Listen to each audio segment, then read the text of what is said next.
Une intrigue délirante sous des airs de cirque. Bienvenue au royaume de l'opéra comique L'Étoile d'Emmanuel Chabrier, présenté par l'École de musique de l'Université de Sherbrooke. On utilise plein d'objets qui sont des objets du cirque pour illustrer la fameuse histoire de Laoula, des amours de Laoula et de Lazuli, et des folies du roi Ouf et de son astrologue Sirocco. Les noms sont grotesques, Chabrier a voulu vraiment faire de gros clins d'œil, mais en même temps, on peut voir qu'il se moquait du pouvoir. C'est une œuvre qui a été jouée et rejouée, et ça a été fait par les plus grandes compagnies d'opéra, les plus grandes universités, les plus grands conservatoires européens ont travaillé l'Étoile de Chabrier. Alors, c'est vraiment une œuvre du répertoire, je pense, qui est un incontournable pour les chanteurs, finalement, de travailler. Et pour ça aussi, pour nous, c'est une préoccupation, de faire travailler du bon répertoire. L'Étoile présente un univers où rien n'est sérieux, sinon l'amour. Vêtus des costumes loufoques empruntés à l'Opéra de Montréal, les étudiants de l'École de musique bénéficient de la mise en scène de Normand Chouinard pour une 3e année consécutive. C'est vraiment très important parce que, justement, ça me permet de me développer. Je suis en chant classique, donc c'est des choses qui sont vraiment importantes d'être sur une scène, de pouvoir bouger, avoir une mise en scène à pratiquer. Puis ça permet aussi qu'une fois qu'on retourne en chant classique, où là, il faut vraiment plus bouger, bien, il y a une espèce d'aisance qui se crée sur la scène.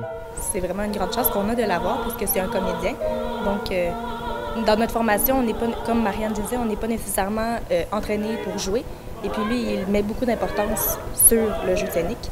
Donc, il faut aller au-delà de la voix, il faut plus jouer. Donc, tous ces conseils sont vraiment fabuleux. Puis, on apprend beaucoup. Oui.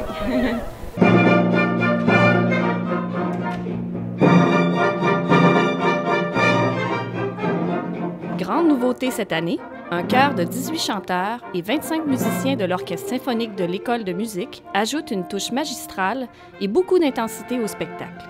Je pense qu'on peut donner beaucoup plus de coffre, beaucoup d'envergure à la musique, et principalement parce que ça a été composé avec orchestre. Donc, on fait son opéra dans son intégralité. Pour le chef, c'est comme diriger 2 étages. Alors, il va avoir les musiciens dans la fosse, et sur scène, il va avoir les chanteurs. Donc, c'est pas évident pour le chef de coordonner les 2 étages.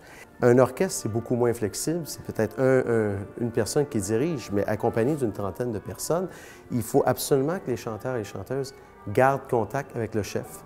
Cette année, l'opéra revêt un caractère particulier puisqu'il s'inscrit dans le cadre du 20e anniversaire de l'École de musique. L'opéra est festif, comique festif, et on voulait souligner justement le côté festif et le côté aussi humain, proche qu'on a à l'école. Et cette collaboration-là avec les gens du chœur, les musiciens, les chanteurs, donc de montrer qu'à l'école, tout le monde est ensemble. Puis tout le monde travaille dans la même direction. Et ça, pour moi, c'est vraiment la plus belle image qu'on peut donner de notre école.